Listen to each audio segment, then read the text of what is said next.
What is up, everyone? It is Midwest Raider fans. We're in the house today, going still positive, still got that energy for the Raiders, although it was a disappointing loss against Denver yesterday. So we're going to talk about it today. So got Jimmy on my side here, and we're ready to take over. Midwest Raider fans, please like, subscribe, share. Thank you for everybody who has subscribed, but we're going to keep going. That's what we do. We're Raider fans. We're going to keep going no matter what. That's right. Keep making you content.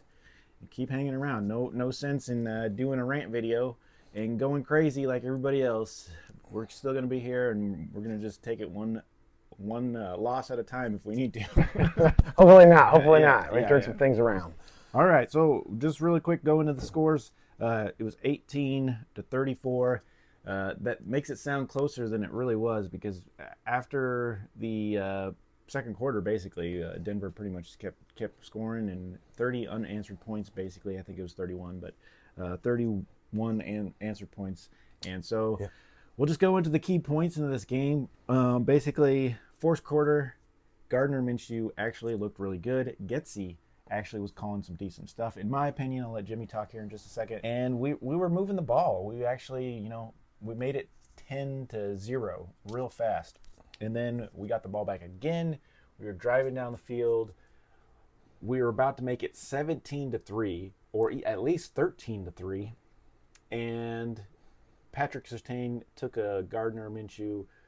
Basically, he did get rushed. He had to kind of get the ball over the defender, sailed it, and it totally missed Brock, and it got intercepted. Patrick Surtain ends up taking him back to the house for a pick six, like 100 yards, which was ridiculous.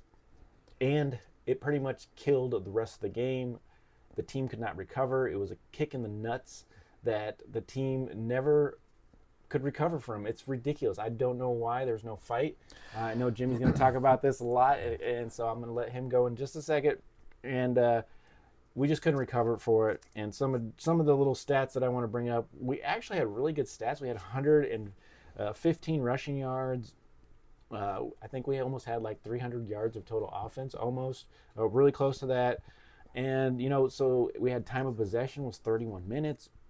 10 minutes of possession just in that first quarter, which, like I said, it was a first quarter where we came out fast. We haven't done that all year.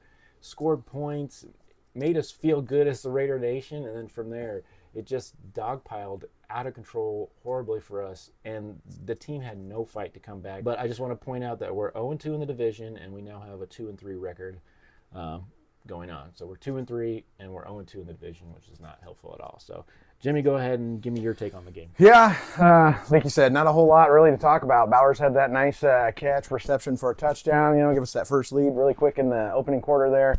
We're all excited, and then we went down, kicked a field goal, up 10-0. I'm like, here we go. Let's keep this momentum going.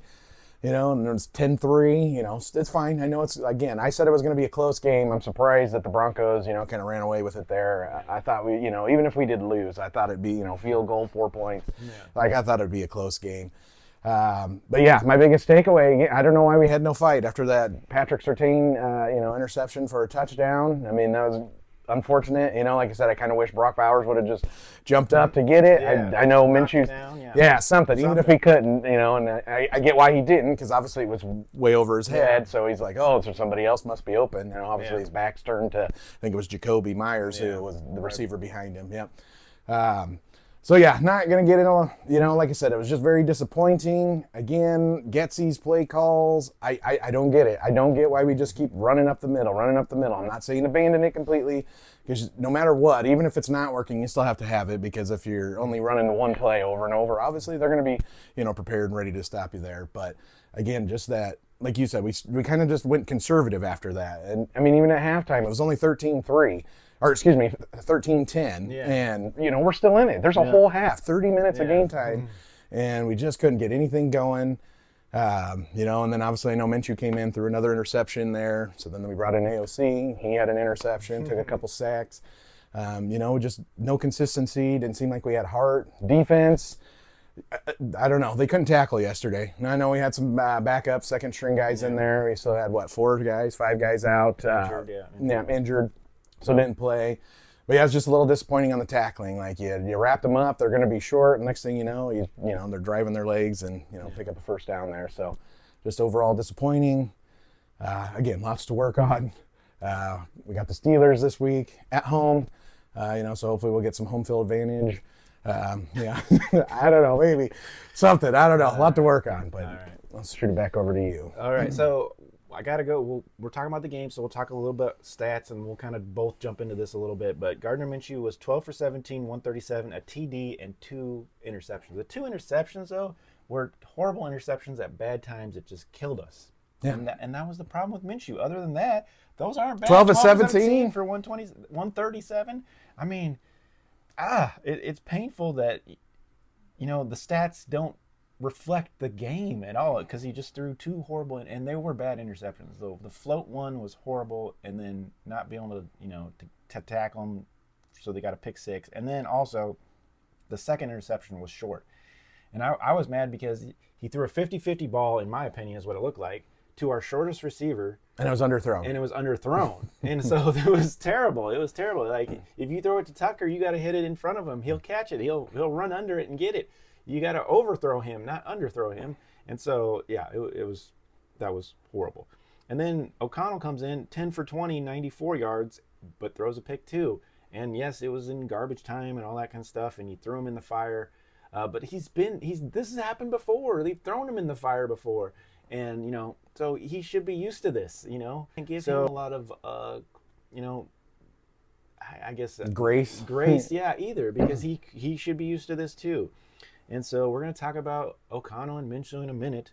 But a couple positives, just so we can stay positive. Abdullah came in, and our secondary back came in and did more than Madison, who gets the start. He had 15 carries for 38 yards. Odell had 5 carries for 42 yards. So he was averaging 8 yards a carry. So I guess we need to feed Abdullah. Bring back the Nebraska native and let him pound that rock. He knows how to do it. But yeah, so then Minshew had 22 yards. Like I said, in that first quarter, he looked like Minshew should. Made decisions, did it good, but then after that interception, his confidence was lost. And we'll talk about that here in a little bit as well. Tucker Turner, they only gave him limited tucks. They ran some jet sweeps, which were working, but they go away from that as soon as they lose their confidence in their quarterback after an interception. They just go complete conservative, run, pass, up the middle. And we either have to live or die by the quarterback that's in, no matter if it's AOC or Minshew, because we're going to support both of them. And if they make mistakes, we got to keep letting them throw the rock, man. We got to let them keep throwing it. We can't try to go back to this pass because we're fighting from behind anyways. You can throw it. I know we can't leave the run game, but you got to kind of get them in some kind of rhythm throwing the ball. All right, and then of course our defense. I got to give them breaks because think about it, guys. In all the games that we played, our defense is the only positive thing we've had, and they're tired. We're running on second string now. There's a lot of injuries. Christian Wilkins is now injured as well, so it's going to fall back on Crosby again. He's not 100% if you watch the presser. Yeah, he said that. Yeah, he's like, he kind of laughed when they asked him how you feeling, because he's like, I'm hurting a little bit too, but he's like, even my 60% is probably better if I'm out there than some other players. So wow, that kind of tells you, Max is a dog. I love him. He's a true Raider. I think he wants to be a Raider for life, which is awesome, and I'm happy about that. But Spillane, of course, is going to be our high tackler again, like always. The defense, they were sloppy. Okay, this game is what I'll put it. They were sloppy, but they're still the bright side of the whole team, even the second string. So yeah, I agree. Special teams was doing okay. And then, like I said, yeah, punter. We got a fabulous punter. He can boot that ball. Like I said, 330 yards of total offense. So, and 7 for 15 on third down efficiency. So, like, the stats don't match the game a little bit, and that's kind of crazy. So, but the 3 turnovers was the big thing, and they were at 3 sacks allowed yesterday. 5 punts, but Denver had 6 punts. Like I said, that defense is still kind of keeps us in games a little bit, even though if they're sloppy. And then the 11 penalties. The 11 penalties. I'm glad you brought that up. That was a killer as well. They were bad at bad times too, which gave the Denver 3 more points. Not that it really mattered; they beat us 34 to whatever, but. We basically gave that to the Denver Broncos as a present. Here, have 3 points on us. Because they had kicked it. They call a penalty for him like launching over somebody, and then they get to re-kick the kick that he had just missed, and then they get the 3 points out of that. So we could have went into halftime 10-10. Instead, it's 13-10, which is even more slap in the face, and the reason why we didn't come back with any fight in this game. So. All right, so we got that off our chest. Yeah, on to the next, right? On to the next. We're keep coming moving. We play him again, so hopefully, exactly. We'll get it. Break even. 1-1. 1-1 with the Chargers. 2-0 with the Chiefs. So fingers crossed. Fingers crossed. So, so something we'll look into the future too, because we're getting about to mid-season. Is we're going to start assessing what we predicted and start talking about that a little bit as well, about what we thought would happen and then what our record is now, and we'll kind of go into that hopefully in some future episodes, so stay tuned for that. But first, before we go on to Pittsburgh, we have to just real quick talk about the things in the room, which is who's going to start, AOC or Minshew. Your take? I think we can stick with Minshew. I know his performance yesterday wasn't the greatest, but it wasn't that bad. If you take away those 2 interceptions, hopefully he would have put some drives together and continue, had our ball, and go down and score, and it would have been, even closer, even if we lost, just like a close game. So you take those 2 interceptions away, but I think you said he was 12 of 17. Mm-hmm. I mean, 100 and whatever, 70 some yards before they pulled him. Like, I still think he's the guy. Again, I know he's got a little bit of happy feet. I don't know why that is. I wish he could get over that, just be more decisive. If nobody's open, then just run. I'd rather get 2 or 3 yards scrambling than you running around and then, throwing a bad pass, throw it away. Even if somebody's there and you can't make any yards, don't take a big hit, throw it away. We lived, we're not minus yards. We're still at the same down. So yep. I'm going to go with Minshew as my guy. Again, he's the starter. We go there. I'll support either or who's in there. Obviously, I'm a Raider, so if it's AOC, they'd make that decision. But I think Minshew should still just continue his overall. I'm okay with Minshew starting one more game. I'm going to support him for one more game, and if he has terrible interceptions again, more than 2, we need to go and see what we can do with AOC. But the problem is, this team is more built, in my opinion, for Minshew's style to be able to roll out of the pocket and do some stuff. Even though, from what we saw, AOC come in the game, he did roll out of the pocket a few times. I will give him, maybe he's getting a little bit better on that. But he still, when he did get sacked, he was still a rock in that middle of the line. He could have stepped. If he would have just went to the left. Yeah, he could have got so I still think it meets Minshew, but my question is, can Getsy call a game for AOC? I don't know, because like I said, I want to go into this in just a second. Minshew needs to remain our starter for one more game. I think he's going to be better for us against Pittsburgh's crazy defense, to be able to scramble, as long as he's decisive and he makes decisions when he should, because he's just been happy feet. And we're going to talk about this here in just a second, but anything else on that? Or No, I agree. Like I said, I think Minshew and see what he can do. There's still plenty of season to go with AOC. So yeah. And we saw what both of them can do. They're pretty, like I said, we've talked about this. Yeah, they're equal. They're really equal, besides being able to scramble a little bit. I want to try to break this down really fast to make a point, but I did some research on this, and I talked to Jimmy about this too, but I went back and I'm like, what is Gardner's problem? And I went back and watched a few games for when he played with the Colts. And I think the biggest thing is his confidence with the Colts. Was extremely higher because the Colts had a defense, they had a great rushing game, which helped them. They used him as not a gunslinger like people are saying he kind of has known for.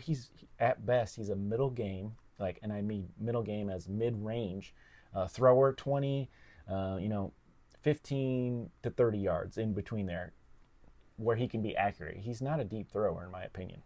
And then his receivers and running backs had a tremendous amount of yak yards. And so I know Getsy tried to copy that a little bit, but we just don't have the run game to support Minshew the way we've been trying. And so if we switch it to AOC, like I said, I just don't think that we can. Getsy's going to be able to come up with a game plan if he couldn't figure out this one, where he's supposed to be a little bit more power run person. Well, that's what I thought. And we don't run. We run up the middle. Run up the middle. Again, you can't abandon the middle run. I understand that, but I mean, we're not running the outside. The jet sweep. That's not. I mean, I know it's an outside run, but it's not. You got, and that's a wide receiver coming across running it. Why aren't we pitching the ball out? I don't think we pitched the ball once this year that I recall. So what the Colts were doing was they were doing shotgun and they were doing draws. I've never seen a draw play. They were doing a little bit outside runs, not up the middle all the time. They did a few, but. I watched 4 games with the Colts, and I watched 2 wins and 2 losses just to see what I could see on Minshew. And when Minshew, he's doing the same thing with the Raiders. You know, he was never really super accurate. He had really good catches by receivers and running backs, and then they had yak yards where they would make giant plays for him. So he would get the ball in the vicinity, but he's not super accurate, and he was never gunslinging it like. Gunslinging to me is Brett Favre throwing it deep every play. That's gunslinging, and he was never throwing deep. And if he did throw a deep pass, he'd have to get lucky with his receiver coming down with an amazing catch. So he's not super accurate, but he is accurate enough if you're doing the quick slant passes, which worked for a first down in this game. If you're doing mid-range little, slants across the field or drags across the field, those types of things. We need to do a lot more of that and let him roll out and give him some time to be able to find the player. And then our receivers have to do a little bit better, in my opinion, of getting open and coming back to him, because he's scrambling for his life, and they need to, the only one we've really seen do that is Jacoby and Brock. The most, and I can't blame Turner, because Turner's probably all the way downfield anyways, running long routes to keep the defense back. So I can't really blame Tucker and maybe Turner, but the rest of this tight ends and receivers, and we've seen Brock do it, but need to come back and get open. So I just don't think Getsy's using them right, and and we can blame a bunch of other things with our line not being fantastic and no cohesiveness. We've had 5 different lineups for each game, So there's a lot of problems with that as well. And then one last thing is when the quarterback does make a mistake, Getsy goes conservative instantly. And we can't do that. You have to make him go in there and say, okay, you got to throw again. You got to throw it deep. We got to keep moving the ball and build his confidence back up. And build it back up. And yes, he did try to go deep again and threw another pick short. But hey, 2-3 interceptions. Maybe one, he's going to get it right. Hopefully, one of those times, right? So we need to try to keep feeding him and get him in a rhythm and get him going. So and Getsy doesn't do that. He immediately goes conservative, run, and then. The decisions by AP are confusing sometimes too. I'm not the person right now where we're like abandon AP. No, we're not even. I'm not even close to that. I'd have liked what AP has done for the team and the different things like that, but some boneheaded decisions on like run at the end of that game where we ran 3 times in a row. And then we were thinking, okay, well, I guess we're going for it on 4th down. Yeah, 4th and short. Yeah, and we pooch punt it. And I'm like, what? Why did we run it 3 plays in a row there? Are we still trying to win this game or compete in this game, or are we just running the clock down and giving up? So just confusing calls and confusing things by the staff, and it's very, very painful. Anything to add to that real quick, Jimmy? Yeah, no, I agree. Like I said, I don't think necessarily at this point AP's our problem. I mean, again, if we're talking removing somebody, I think that's got to be Getsy. I just don't think he's calling the plays that we have the ability of our players to be successful at. So I'm going to agree with you there. Like I said, Getsy, I don't know, give them a couple more games, and like I said, if we keep seeing this consistency where we're not really opening up the playbook, where we're just handing it off, run up the middle, just bad calls, then maybe get rid of him. Like I said, and there's got to be somebody who can call plays. I don't want AP calling plays. He's a defensive guy. So I'll keep it short like that. But yeah, I don't think it's AP. I think if anything, it's just our offensive coordinator. Don't abandon what's working, and he does. Yep.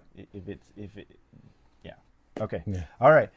Next, Pittsburgh. So we got about 5 minutes left. We'll make it in this video, and we'll talk about Pittsburgh real quick, and I'm going to let Jimmy start it off. What do you think the keys to success against Pittsburgh is? So yeah, right before I get to that, so series, the Raiders do lead the series 17-15. I think if I recall, 6 of those were in playoffs. So we're familiar with them. This will be our 4th straight year playing them. Currently, they have a 2-1 lead on us, so they've won the last 2 years. So it's going to be tough. Obviously, their offensive weapons. We got Justin Fields as their quarterback there, who's dual threat, mobile. He can run. Hopefully, we can contain him, keep him in that pocket. I think is going to help us. Running back, Najee Harris, very capable running back. He can pick up some yards, make people miss, and run some people over. Number 1 receiver is George Pickens, obviously another great guy. He can run routes. He's got good hands. So they're very capable on offense. And then obviously their defense. They're Pittsburgh Steelers. They've always been known for their defense. They have another great defense going in this year. Obviously they have Watt, linebacker. No need, it's Watt. We know there. Safety, Deshaun Elliott is really good. And then they have a cornerback, Dante Jackson. So they're going to be locked up on our receivers pretty well. So it's going to be tough.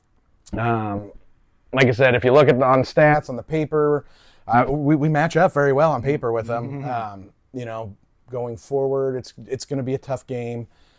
Again, the key is the offense. We need the offense to sustain drives and move the ball down the field. We need to let our defense rest. I'm not sure how many guys are coming back. We still have quite a few injuries. Yeah. As you mentioned, Wilkins is injured. Again, I don't know the extent. They haven't really said anything on that yet. So, again, the key to success for our Raiders team is our offense. We need to sustain drives. Again, we need to move the ball down the field. I don't care. Like you said, mid-range. So even if we're doing 5, 6, 7-yard dump passes here and there, you still got to take a shot here and there. But, I mean, if we're just collectively doing that, get the ball outside and not run strictly up the middle, the Steelers' defense is not going to let us run up the middle on them. They're not. I mean, we may get lucky here or there. And, again, I know you can't abandon one thing because that's not going to work if they know we're running to the outside every time. So, yes, but offense, that's the key. Offense has to sustain drives, hold on to the ball, no interceptions, and score some points. I mean, move the ball, keep her, give her defense a rest. That's my big takeaway is the offense. What do you got? So yes, absolutely. I agree. I agree with that. And just a couple more little keys in my opinion. Like I said, that mid-range, exactly. If we're going to use, it depends on who's going to play now. It's confusing things. But if we're using Gardner, we need to do his strengths and go with those mid-range passes. Slants, 15-yard routes. Between 15 to 20-yard routes. Dip and dunk, tight passes. It's not just, throw it to the sideline to the running back. But, 15-yard passes can still chunk us down the field, and that's what he's good at. And so we need to key on that. If it's AOC, it's a different game plan, in my opinion. So then we need to kind of test him deep, and Aiden can do that, and he's more accurate, in my opinion. So yeah, I agree. Stop the run. Stop the running up the middle. And don't go away from what is working is the key for the offense, in my opinion. Stop running up the middle all the time, and then jet sweeps, if they're working, continue them. If we want to do some fancy stuff with some reverse or here, screens, we didn't see some screens in this game. We're just getting away from the bread and butter of football that works for a lot of other teams that we're not even trying. So, and then defensively, and one more thing with the offense, don't lose confidence, Getsy, with whatever quarterback you have in there. Okay? And then defensively, we need to tackle better, and then we need to stop, swatting at the ball all the time and just wrap up and tackle and stuff. And then my key is, if Fields is playing, keep him in the pocket. Don't let him bounce outside. Keep him in the pocket and make him throw against us. Make him scramble up the middle where we have all the help. Don't let him get outside. Keep him in the pocket. Make him throw against us. If they're going to beat us, fine. Probably going to happen. They're probably going to beat us. But if they're going to beat us from the pocket, throwing the ball, and I'm okay with that. And so I think that's the key to winning, better tackling, and keep Fields in the pocket, make him throw. Make him make some mistakes, which I think could happen. Other than that, I think that's about it. That's what I got for the key success to beat the... Yeah, no, I agree. Like you said, we're pretty similar. Yeah, straight up, keep him in that pocket, make him step up. I agree. I think we can pull out the win. It's at home. I think we're upset with this. It's a huge loss. Obviously, any loss is, it's not necessarily huge. It's division. So they're mad. Again, I know I said it last week, it's going to be close. This week, I think it's going to be close. I mean, I'm going to go like 17-13. Raiders pull it out. Close one. It's at home, man. Come on, we got to get some love. Something. I'm going to be real because I'm just going to be real about this. I don't think we're going to have a home field advantage because it's Yeah, I don't Pittsburgh and either. they travel real good, and especially playing a trip to Vegas for Pittsburgh people. Oh, I bet they're all going to be there with the towels, and it's going to be Terrible horrible. towels. It's going to be horrible. So I don't know about the home field advantage, so I'm not even buying into that. And then with the ass whooping that we took from the Denver Broncos, and like I said, Pittsburgh's defense is awesome. I'm going to say that we are going to lose this game. But I will take it, they'll probably be up like 24 to 12 is what I'm going to say. 24 to 12. They're going to take it to us, and I'm hoping that it's going to get reversed. It's like reverse We'll psychology. be here next week. I was right. But yes, I will admit that. Yeah. But I don't think we're going to beat them, but I want to see the reaction from the team. Once again, we're saying this every week, because that's the roller coaster that we're pushing right now. We want to see what happens. Who's going to show up this game, or can we at least get 3/4 of solid football from both sides and special teams? Let's find out the response. So, sorry for this video going a little bit long, but we had a lot to talk about and definitely want to get a lot of stuff out. We appreciate everybody. Yeah, no, again, thanks. Make sure you like, subscribe, share. Leave us a comment. Tell us what you agree with. Tell us what you think we're totally nuts on, and have, whatever. We like to talk Raider football, so we'll talk it out. So, let us know. Tell your friend, share. Yeah, and I know you guys, a lot of people been already saying fire AP. A lot of people saying start AOC. Trust me, I'm really close to saying that. I'm really close, but you got to give him a chance. I think you got to stay the course. Stay the course as of now. I don't. Well, he says as of now, but I'm like only a couple more games. Like I'm at the point where let's see if we can flip the script with AOC. But I was gonna at least give him like 6 to 7 games to see what he can do, and then let AOC come in the rest of the season. There's still 8 games left after that or whatever. So, you got to give him at least half the season to see what he can do. And so that's why I'm still hanging in with Minshew, but I'm really close, Raider Nation. So other than that, I think that's all we got for you. Thank you so much for tuning in. watching. Like, subscribe, share, all that good stuff. And as always, Go Raiders!